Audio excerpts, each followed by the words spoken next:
Assalamualaikum warahmatullahi wabarakatuh. Halo anak-anakku, apa kabar? Semoga kalian selalu dalam keadaan sehat walafiat. Kita jumpa lagi dalam pembelajaran biologi. Kali ini Ibu akan membahas tentang sistem pencernaan makanan. Pencernaan makanan adalah proses pengolahan makanan menjadi zat-zat makanan yang dapat diserap oleh darah dan sisa-sisa makanannya dibuang keluar tubuh. Pencernaan makanan dilakukan baik secara mekanik maupun secara kimiawi. Tahapan pencernaan makanan adalah sebagai berikut. Yang pertama adalah tahapan ingesti, yaitu masuknya makanan ke dalam mulut. Di dalam mulut, makanan mengalami pemotongan menjadi lebih kecil-kecil lagi oleh gigi dan dibantu oleh kelenjar saliva. Yang kedua adalah peristaltik, terjadi di kerongkongan, yaitu gerakan meremas-remas atau gelombang kontraksi otot polos involunter atau tak sadar yang menggerakkan makanan sehingga tertelan dan masuk ke dalam saluran pencernaan. Yang ketiga adalah digesti, yaitu hidrolisis kimia yang menguraikan molekul besar menjadi kecil sehingga mudah diabsorpsi oleh darah, terjadi pada lambung dan duodenum. Berikutnya adalah tahapan absorpsi atau biasa disebut dengan penyerapan sari-sari makanan, terjadi pada ileum atau usus halus. Absorpsi adalah pergerakan produk akhir pencernaan dari lumen saluran pencernaan ke dalam sirkulasi darah dan limfa untuk digunakan oleh sel-sel tubuh. Dan yang terakhir adalah defekasi, yaitu proses eliminasi zat-zat sisa yang tidak tercerna dalam bentuk feses dari saluran pencernaan keluar tubuh. Organ-organ pencernaan makanan. Organ pencernaan makanan meliputi saluran pencernaan makanan, yaitu mulut, kerongkongan atau esofagus, lambung, usus halus, usus besar, rektum, dan anus. Kemudian kelenjar pencernaan meliputi kelenjar ludah yang terdapat di mulut, hati, empedu, dan pankreas. Mulut.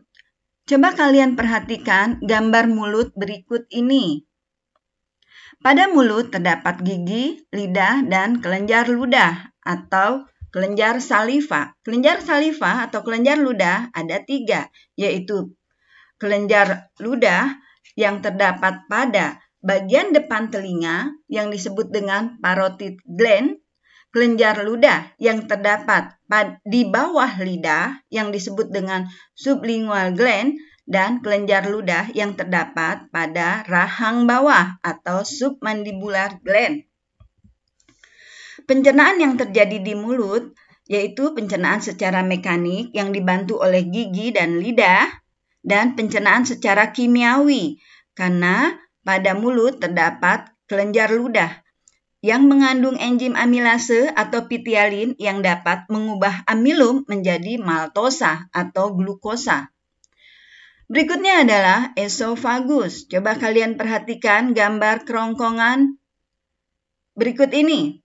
Di sini terjadi gerakan peristaltik, gerakan meremas-remas makanan dari otot polos atau otot polos involunter atau otot tak sadar yang menggerakkan makanan hingga tertelan dan masuk ke saluran pencernaan makanan. Pencernaan secara mekanik terjadi dengan gerakan peristaltik.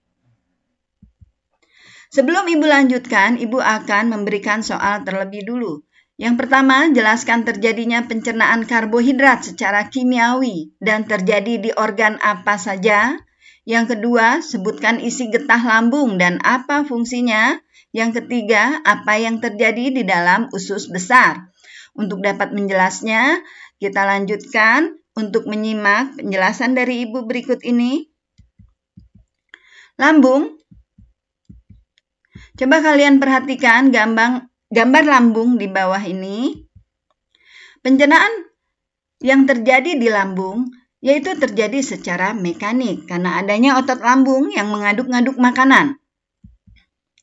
Juga pencernaan terjadi secara kimiawi dengan adanya getah lambung yang berupa HCl yang berfungsi membunuh kuman atau mikroorganisme patogen yang masuk lewat makanan, enzim pepsin yang dapat menghidrolisis atau memecah protein menjadi pepton, enzim renin yang dapat mengendapkan protein kasin yang terdapat dalam susu. Usus halus, coba kalian perhatikan gambarnya. Berikut ini. Usus halus terdiri dari 3 bagian, yaitu yang pertama adalah duodenum atau biasa disebut dengan usus 12 jari, berhubungan dengan lambung. Pada duodenum, panjangnya sekitar 25-30 cm. Terdapat muara saluran dari pankreas dan empedu. Pencernaan kimiawi dengan adanya enzim-enzim yang berasal dari kelenjar usus, pankreas, dan empedu yang dihasilkan oleh hati.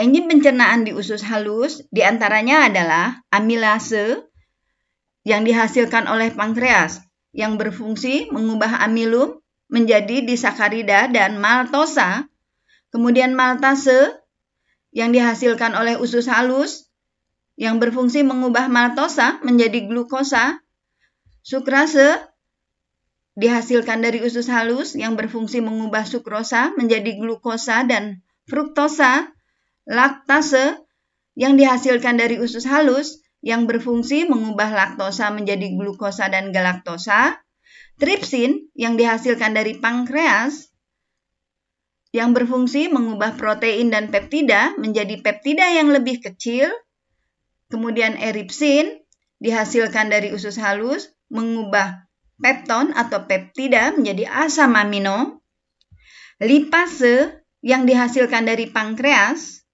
yang dapat mengubah trigliserida menjadi monogliserida dan asam lemak, lipase yang dihasilkan oleh usus yang dapat mengubah monogliserida menjadi asam lemak dan gliserol.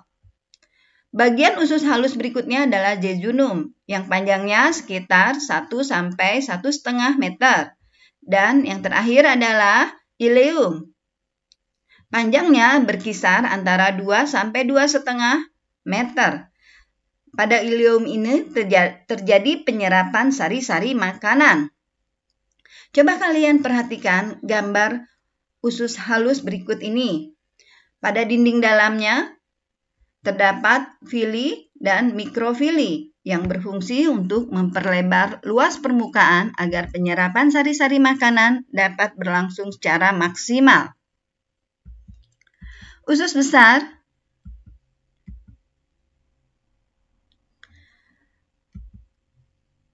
coba kalian perhatikan gambarnya sebagai berikut. Bagian-bagian usus besar. Yang pertama adalah sekum.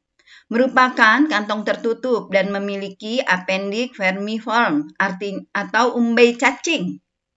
Berikutnya adalah kolon yang terbagi menjadi beberapa bagian. Kolon ascenden yang naik, kolon transversum yang mendatar, dan kolon descenden yang turun, serta kolon sigmoid. Dan yang terakhir adalah rektum. Panjangnya berkisar 12-13 cm, tersusun dari mukosa, saluran anal berupa lipatan-lipatan vertikal yang berisi arteri dan vena, sphincter anal otot polos, dan sphincter otot lurik yang mengitari anus. Fungsi dari usus besar yang pertama adalah mengabsorpsi air sekitar 80-90% dan elektrolit yang tersisa hingga kimus menjadi semi padat. Kemudian memproduksi mukus yang tidak mengandung enzim, tempat pembusukan sisa makanan yang tidak tercerna karena terdapat bakteri Escherichia coli dan menghasilkan vitamin K. Dan yang terakhir adalah mengeluarkan zat sisa berupa feses. Hati, empedu, dan pankreas merupakan kelenjar-kelenjar pencernaan makanan. Coba kalian perhatikan gambar hati berikut ini. Fungsi dari hati yaitu menyekresikan empedu untuk mengemulsi dan mengabsorpsi lemak, mempertahankan homeostatis gula darah, menyimpan gula dalam bentuk glikogen dan mengubahnya kembali menjadi glukosa jika diperlukan, mensintesis lemak dan karbohidrat dan protein serta mengatur penyimpanan maupun pemakaian lemak, menyimpan mineral seperti Fe dan Cu, vitamin yang larut dalam lemak A, D, E, K, serta toksin dari peptisida, obat-obatan yang tidak dapat diurai dan diekskresikan. Dan yang terakhir adalah memproduksi panas dari aktivitas kimia dalam hati, terutama saat tidur. Sedangkan fungsi dari empedu adalah menyimpan cairan empedu yang disekresikan oleh sel-sel hati. Garam-garam empedu berfungsi mengemulsi lemak, memperlancar kerja enzim lipase, dan membantu absorpsi hasil pencernaan lemak. Pigmen empedu disalurkan ke usus halus dan sebagian berubah menjadi terkobilin yang mewarnai feses. Sebagian yang lain diabsorpsi oleh aliran darah dan berubah menjadi urobilin yang mewarnai urin. Pankreas sebagai kelenjar eksokrin dan kelenjar endokrin. Pankreas sebagai kelenjar eksokrin karena menghasilkan enzim-enzim pencernaan yang berfungsi mencerna karbohidrat, protein, dan lemak. Enzim-enzim yang dihasilkan pankreas diantaranya adalah tripsinogen, kimotripsin, lipase, amilase. Sedangkan sebagai kelenjar endokrin karena pankreas menghasilkan hormon insulin dan glukagon. Fungsi insulin mengatur penyerapan glukosa darah untuk disimpan sebagai glikogen. Fungsi dari glukagon mengatur metabolisme gula darah.